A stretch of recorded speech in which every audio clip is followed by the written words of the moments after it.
Bab 741. Malam ini langsung kembali. Jakub Juanou, Raja Perang Zona Perang Perbatasan Barat. Hormat kepada Dewa Perang Kunlun.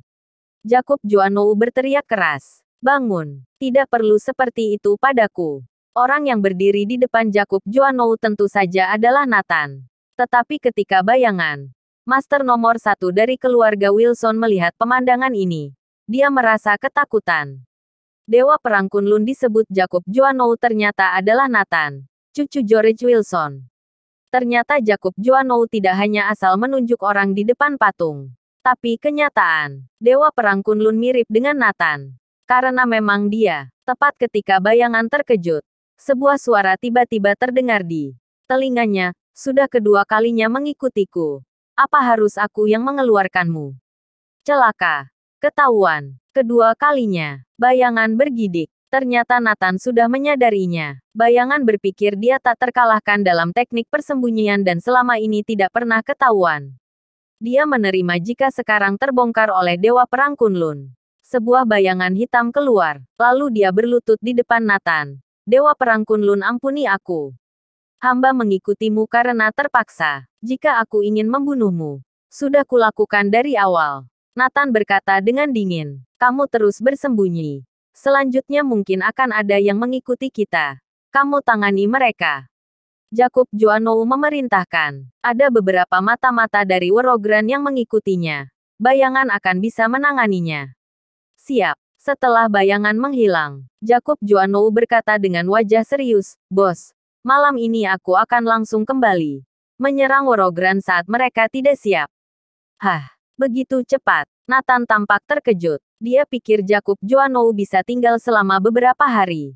Jika aku tidak kembali, rakyat akan memarahiku sampai mati. Terlebih lagi, malam ini adalah waktu yang terbaik. Saat Batalion Satolier Kirin siap, aku akan segera membawa mereka berangkat. Oke, ingat harus tetap hidup. Nathan menepuk bahu Jakub Juanou dengan keras. Kudengar kamu akan menikah lagi dengan kakak ipar. Aku mungkin tidak bisa menghadiri pernikahan kalian, tapi hadiahnya pasti akan sampai. Ayo, bawa aku menemui kakak ipar. Jakub Juanou tidak sabar. Nathan membawa Jakub Juanou ke perusahaan. Kirana menatap orang tak dikenal di samping Nathan dan tercengang. Saat Sienna melihat Jakub Juanou, seluruh tubuhnya hampir meledak. Jakub Juanou, ini adalah pemimpin nomor 1 zona perang perbatasan barat. Pemimpin dia, Buk. Karena Sienna terlalu bersemangat, dia tersandung dan jatuh ke tanah. Pemimpin. Melihat Jakub Juanou untuk waktu yang lama, Sienna panik dan tanpa sadar memanggil namanya. Pemimpin. Kirana bingung, juga sangat terkejut. Kenapa Sienna menyebut orang ini sebagai pemimpin? Apa mungkin memiliki identitas tertentu? Halo, cantik.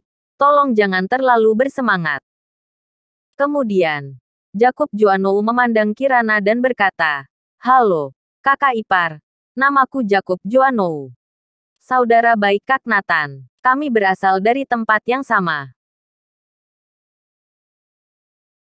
Bab 742. Persahabatan dalam perang. Dia dan Nathan berasal dari tempat yang sama. Kirana tanpa sadar berpikir dia dan Nathan keluar dari penjara yang sama. Halo, silakan duduk. Sienna cepat buatkan minum. Kirana sangat ramah. Kakak ipar tidak perlu repot. Aku masih ada urusan mendesak. Aku mendengar kamu dan bos akan menikah lagi. Aku tidak bisa menghadiri pernikahan kalian. Tapi hadiahnya sudah kusiapkan. Sambil mengatakan itu, Jakub Juanou mengeluarkan sebuah kotak berwarna hijau tentara. Di dalamnya ada medali emas. Ada 3 kata yang tertulis di atasnya Raja Perbatasan Barat. Terbuat dari emas murni. Ini medali simbolis Panglima Perang di 9 zona perang. Jakub Juanou memberikan medali ini kepada Kirana sebagai hadiah. Menunjukkan ketulusannya yang tinggi. Terima saja Kirana. Ini ketulusan hati si bocah Jakub, kata Nathan. Kirana berterima kasih dan menerima medali itu. Dia tidak tahu arti sebenarnya dari medali itu. Karena terbuat dari emas murni pasti sangat berharga. Sienna di sebelahnya terkejut. Meskipun medali ini milik pribadi, namun dalam arti tertentu, medali ini dapat memimpin jutaan pasukan di zona perang perbatasan barat. Tangan Kirana setara menggenggam stempel zona perang perbatasan barat. Setelah pamit pada Kirana, Nathan dan Jakub Joannou keluar dan duduk di rumah makan daging bakar. Tidak berapa lama, Kirin dan lainnya juga datang. Mereka semua adalah teman, seperjuangan yang berbagi suka dan duka. Jarang ada waktu luang bersama.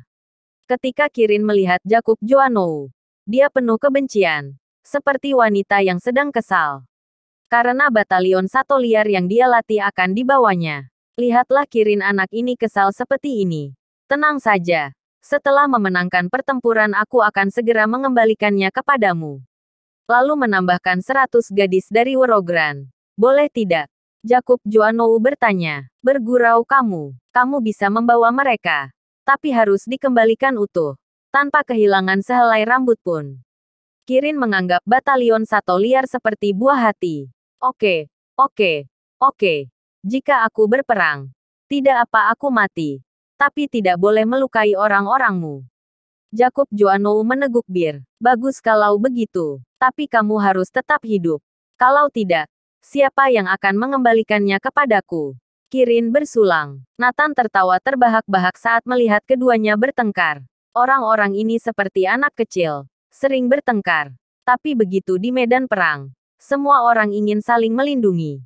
Demi satu sama lain, akan berjuang keras. Tepat saat ini, sekelompok orang muncul di jalan, membawa pedang dan tongkat di tangan mereka. Dalam kegelapan ada Molly dan Matteo yang duduk di kursi roda. Ternyata mereka datang untuk membalas dendam pada Nathan.